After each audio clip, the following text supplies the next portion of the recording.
Armory disc golfers, welcome back to another video. I genuinely believe that the detour and the time lapse were near perfect releases. So why in the world don't I want either of these in my bag? Well, let's get into it. To start off, there's an obvious reason why this one is never going to make my bag. Much better.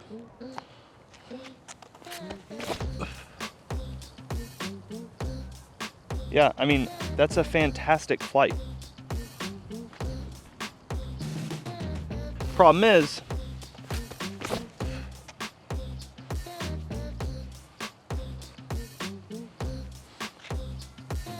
with the time lapse, Simon and MVP set out to make the Axiom Destroyer, and they did just that. The only problem with that is the Destroyer still exists. Now, I'm not saying that Destroyers are objectively a better disc, though this one would have given me a better look for birdie on this hole. But I've been throwing Destroyers, and particularly that Destroyer, for a long time. And in what might be one of the most ironic statements in all of disc golf, I want to keep that Destroyer in my bag because I want consistency. I mean, the Destroyer itself has reached meme status because of its consistency or lack thereof, but I have a couple thoughts on that. First off, MVP is supposed to be the most consistent manufacturer when it comes to having the same flight from a disc run after run, and I think that that's probably true. But Simon himself has created a whole bunch of buzz about different color time lapses flying different ways. So I'm not like super buying into that. Plus, I've thrown a lot of Destroyers in my life, and literally only one of them has been out of the box flippy. Your mileage may vary, but that's been my experience.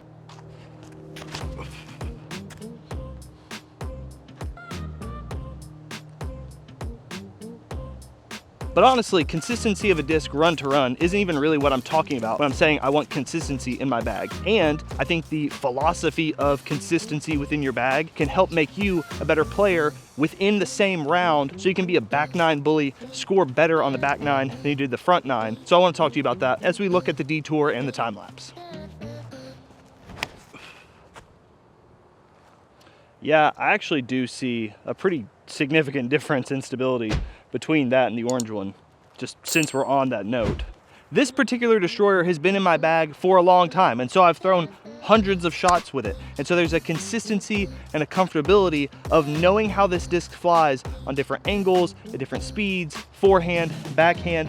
And so just moving on to another disc that flies very, very similar to it just because it's the newest thing doesn't make a ton of sense for me from a competitive standpoint.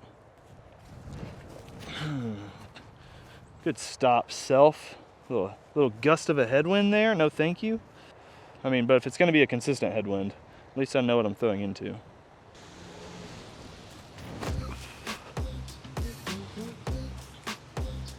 I mean, that's a lot of headwind, to be fair. I'm really proud of that, actually, all things considered.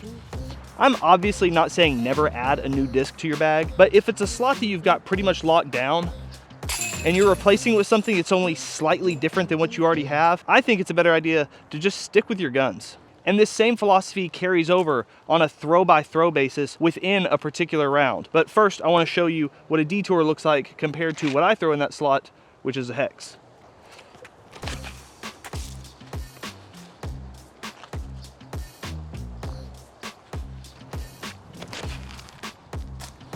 I mean, the hex was a little lower, but don't those look pretty similar? Now, I'm not saying that the hex and the detour are the same disc, but are they different enough to bag them both? Yes, feels good.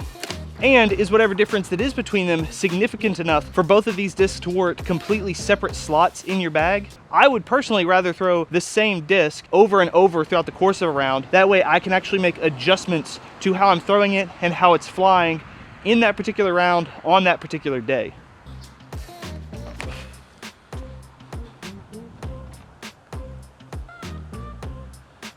But like I said, I think this disc is great.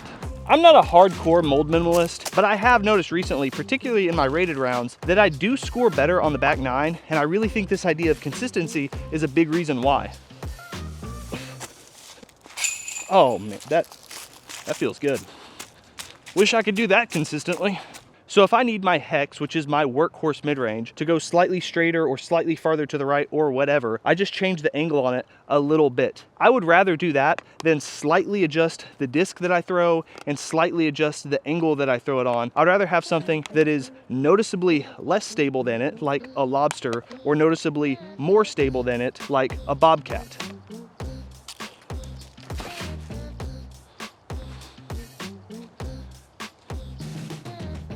That's a nice smooth straight flight, but if I throw the lobster like that,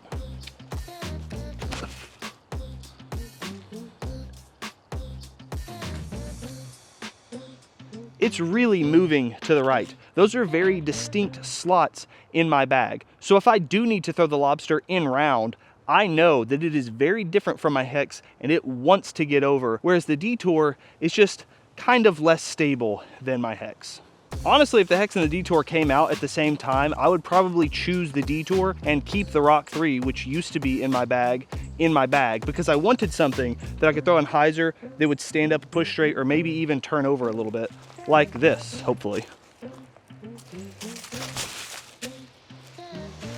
Yeah, a nice comfortable hyzer release. It flips up a little bit and just pushes straight for its entire flight. But I started with the hex and I've learned how to throw it pretty straight, and I've actually built my whole mid-range arsenal around the hex because, like I said, it is my workhorse mid-range disc. So especially within a single round, I want to throw it as much as possible. And that goes for just about any slot in your bag, whether it's your Firebird slot or your Destroyer slot. Oh, what a great little kick right there. That was nice. So however you want to build your bag, I strongly suggest you pick 3 or 4 core discs that you love throwing and want to throw all the time, and throw them all the time.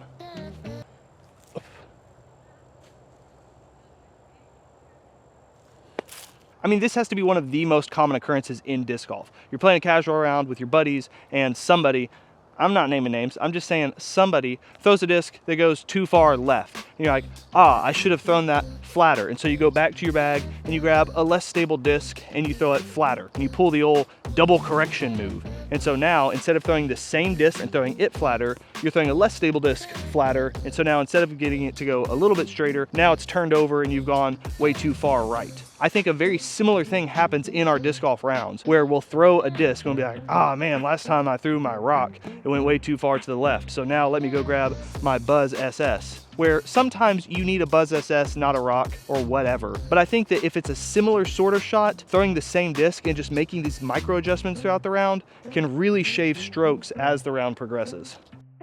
Honestly, the fact that the detour and the time lapse aren't making my bag makes me kind of sad, because I wanted to throw both of these molds, but it just doesn't make sense for me right now anyway. And since we're on the topic of back nine bullying, another thing that I want to say is, stop thinking about, I need to birdie 4 of the last 6 holes, or I need to birdie 3 in a row or whatever. No one has ever birdied 3 holes in a row at once. You have to take it shot by shot. And when you lock in to a particular shot on a particular hole, you execute that one and then you move on to the next one. Don't get in these ideas of like, I need to go on this sort of run or whatever, because that puts you out in this abstract sort of mindset instead of actually executing what's in front of you.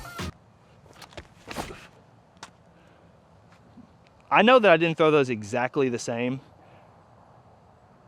but while we're on the topic of consistency, I do think there is a significant difference between colors and time lapse. So the time lapse and the detour aren't going into the bag, at least not quite yet. But if you do want a time lapse and you want one with our custom Aslan stamp, we have some remaining alongside glitches and hexes and pyros as well at armorydiscgolf.com. So be sure to go check those out while I try to get this orange one to hold a bit of anhyzer. I mean, it'll kind of hold, but you can tell that thing wants to fight.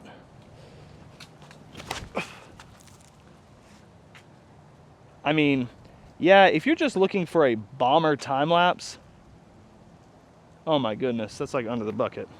The green, mint, turquoise ones get my vote. You know what else gets my vote?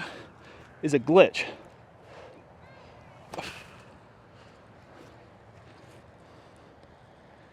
That disc is kind of ridiculous. If you got to this point of the video, help me out with the algorithm. Leave a like and subscribe when I make this putt. And I'll see you in the next one.